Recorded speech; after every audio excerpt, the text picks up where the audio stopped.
पर सब खुश हैं। रौनक महोत्सव मना रहे हैं।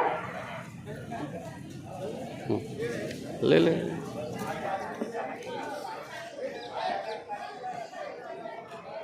महसूस करते हैं। इस अवसर पर मैंने अपने समीक्षालय इस स्टूडियो में एक खास मेहमान को आमंत्रित किया है। उसका नाम है खामोश आज़ादी। हेलो आज़ादी, आप कैसे हो?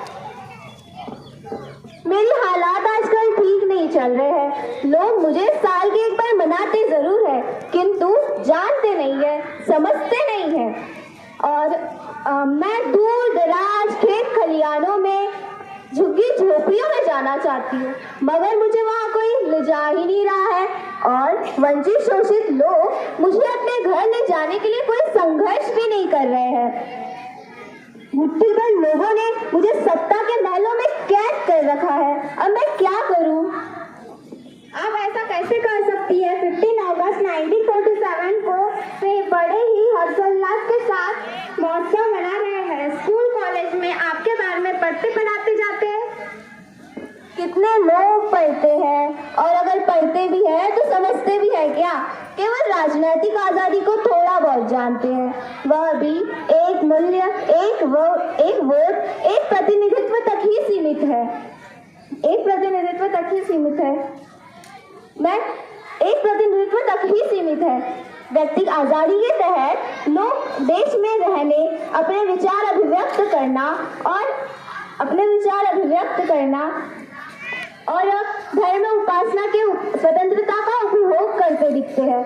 लेकिन सामाजिक स्वतंत्रता, आर्थिक स्वतंत्रता, सांस्कृतिक स्वतंत्रता और मानसिक अर्थात आत्मिक स्वतंत्रता का क्या? ओ आजादी, आपको स्वरूप एवं व्यक्तित्व तो बहुत बड़ी है।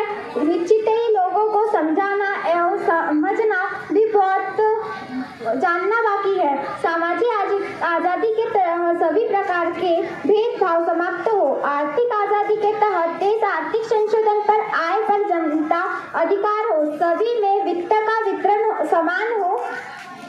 सभी में वित्त का समान वितरण होकर गरीबी का निर्मूलन हो। आर्थिक समता प्रस्थापित हो। सभी को रोजगार की उपलब्धता होकर बेरोजगारी समाप्त हो। श्रम की उचित मूल्य मिलना चाहिए। यह आता है, किंतु यह सांस्कृतिक, मानसिक अथवा आत्मिक स्वतंत्रता क्या होती है?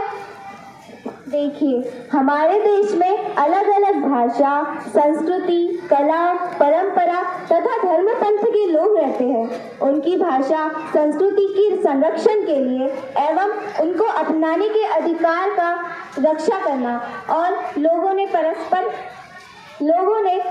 संस्कृति का आदर सम्मान करे, तभी सांस्कृतिक रूप से हम स्वतंत्रता प्राप्त कर सकते हैं। मानसिक अर्थात आत्मिक स्वतंत्रता के